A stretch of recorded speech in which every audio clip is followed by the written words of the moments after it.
Helo bawb, mae'n ddydd gwyl dewi, nawdd Sant Cymru, ac mae llawer o blant yn y cylch meithrin yn barod i ddathlu. Mae rhai yn gwisgo coch, cennin Pedr, neu wisg Gymreig yn arbennig ar gyfer y diwrnod. Drychwch, mae'r plant yn paratoi cawl llysiau. Pa lysiau fydd yn y cawl?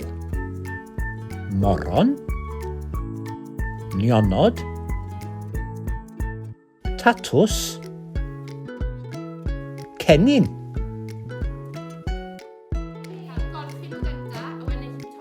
Sut mae paratoi cawl? Yn gyntaf, mae angen golchi'r llysiau.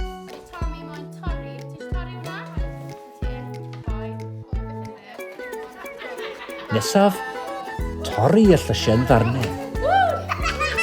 Dyna hwyl. Gofalus gyda'r gyllell. Nesaf, cymysgu'r llysiau i gyd mewn powlen. Da iawn chi yn helpu'ch gilydd.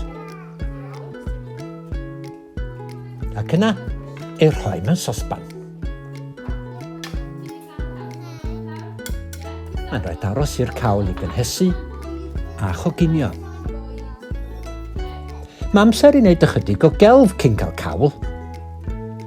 Beth am ddefnyddio y llysiau gwastraff ac ailgylchu? Mae'r plant yn defnyddio'r llysiau i beintio. Dyna hwyl.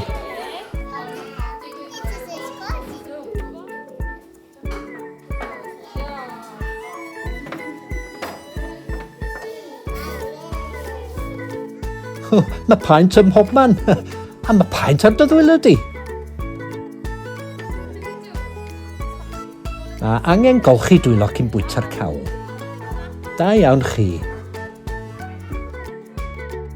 Mae'r cawl yn barod, ac mae'n edrych yn flasus iawn.